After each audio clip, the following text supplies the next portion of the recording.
Problem number 30 को देखिएगा। Problem number 30 आपसे कह रहा है कि अगर आपके पास a डॉट बी जो है a डॉट सी के बराबर है तो क्या इसको इस बात पर कंक्लूड किया जा सकता है कि b वेक्टर जो है वो c वेक्टर के बराबर होगा? क्या इस बात पर कंक्लूड किया जा सकता है कि b वेक्टर जो है वो c वेक्टर के बराबर होगा? Is that clear? तो इसका जवाब है ना, क्योंकि अगर इसका जवाब हाँ होता तो क्वेश्चन ही क्यों बनता, पहली बात। दूसरी बात ये कि आपके पास ये दो वेक्टर का डॉट प्रोडक्ट दे रखा और ये भी दो वेक्टर का डॉट प्रोडक्ट और आपस में इक्वल है। अगर आप इसको ओपन करोगे तो इसका मतलब होता है ए बी कोस थीटा, इसको ओपन करोगे तो इसका मतलब होता है ए सी कोस थीटा।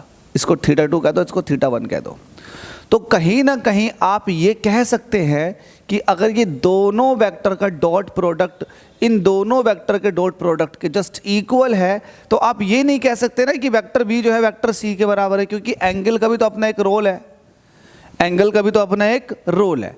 तो यहाँ पर ये वाली बात ना कह करके इसको ऐसा कह देते हैं, जो कि बिल्कुल फाइन एक्सप्लेनेशन है कि आपको दे रखा है कि ये दोनों वेक्टर एक दूसरे के क्या है, इन दोनों का डॉट प्रोडक्ट एक दूसरे के इक्वल है।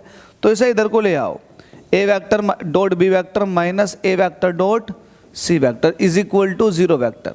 अब यहाँ से आप ए वेक्टर को कॉमन ले लोगे तो डॉट प्रोडक्ट बी माइनस सी के। देखो यहाँ से एक चीज़ जानो, आपको पता है कि ये अब एक वेक्टर है और ये भी एक सिंगल वेक्टर है, बी माइनस सी है ये।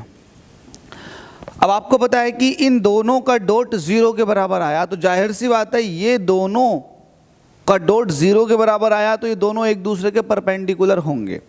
इस तरह से अगर आपके पास ये ए वेक्टर है तो कहीं ना कहीं ये B vector minus C vector है ऊपर की तरफ को, और ये एक दूसरे के साथ 90 डिग्री पे है।